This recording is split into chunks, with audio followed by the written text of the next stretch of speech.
Hi friends, good morning. எல்லாரும் எப்படி இருக்கீங்க? இன்னைக்கு உங்களுக்கு என்ன பண்ணி காட்ட போறேன்னா, புதினா சாதம் தான் பண்ணி காட்ட போறேன். அதுக்கு ஒரு பேன் வச்சிருக்கேன். அதில தேவையான அளவு எண்ணெய் ஊத்திருக்கேன். நெய்யும் ஊத்த போறேன். அதுக்கு முன்னாடி வந்து ஒரு கட்டு புதினாவ நல்லா வாஷ் பண்ணிட்டு ட்ரை பண்ணி வச்சிருக்கேன். ஒரு பச்சை மிளகா, உங்களுக்கு தேவையான பச்சை மிளகா எடுத்துங்க. புளி கரைசல், புளிய வந்து சின்ன பாக்களவு புளிய வந்து ஊற வச்சு கரைச்சு வச்சுங்க. புதினா, பச்சை மிளகா அண்டு புளி கரைசல் 3யும் பேஸ்ட்டா அரைச்சுன்னு வந்துருங்க. அரைச்சிட்டு வந்து இத வச்சாச்சு. இதுக்கு என்னென்ன தாளிச்சு கொட்டணும்னா, கடுகு, உளுத்தம்பருப்பு, ஜீரகம், நிலக்கடலை. 1 ஸ்பூன் நெய் ஊத்துறேன். வாசனையா இருக்கும் நெய் ஊத்தினா. அதுக்கப்புறமும் கொஞ்சம் நெய் ஊத்துவேன். இப்ப பேன்ல நெய் ஊத்தி இது காஞ்சோனே, கடுகு, உளுத்தம்பருப்பு போட்டு அது நல்லா காஞ்சோனே, ஜீரகத்தையும் போடுங்க. அது நல்லா ஃப்ரை ஆனோனே, இந்த பேஸ்ட் இருக்குல்ல அத போடணும். அதுக்கு முன்னாடி நிலக்கடலை நான் வறுத்து வச்சிருக்கேன் பார்த்தீங்களா, அதில பாதி நிலக்கடலைய இப்ப போடுங்க. பாதி நிலக்கடலைய மேல வந்து டெக்கரேஷன் போது போட்டுக்கலாம். மேல நம்ம இது பண்ணுவோம்ல, அப்ப போட்டுக்கலாம்.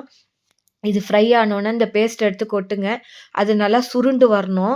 அது சுருண்டு வந்தோனே நம்ப வந்து சாதம் கலக்க வேண்டியதுதான். இந்த பேஸ்ட்ட போட்டாச்சு. இதுக்கு தேவையான மஞ்சள் பொடி போடுங்க.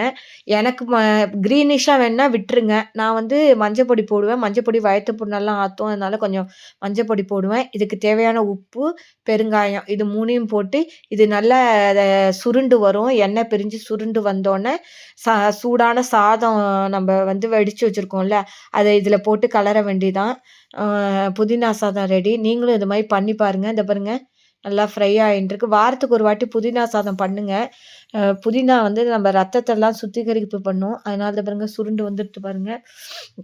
லஞ்ச் பாக்ஸாவும் வச்சுக்கலாம். இப்ப சூடான சாதம் வந்து நான் ஆற விட்டு வச்சிருக்கேன். இப்ப இந்த சமயத்தில கொஞ்சம் நெய் ஊத்துங்க. நல்லா வாசனையா இருக்கும். சாதம் பாருங்க பொல பொலன்னு வச்சிருக்கேன். இத அதில போட்டு கலருங்க. புதினா சாதம் ரெடி. அந்த மீதி இருக்கிற அந்த நிலக்கடலை அதையும் இதில போடுங்க. அதுக்கப்புறம் வந்து நீங்க முந்திரி பருப்பு போடலான்னு சொல்லியிருக்கேன்ல, முந்திரி பருப்பு வேணாலும் போடுங்க. என்கிட்ட இல்ல. அதனால நான் வந்து வெறும் நிலக்கடலை தான் போடுறேன். இப்போ சுவையான புதினா சாதம் ready.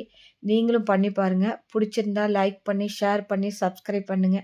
Thank you friends. Bye.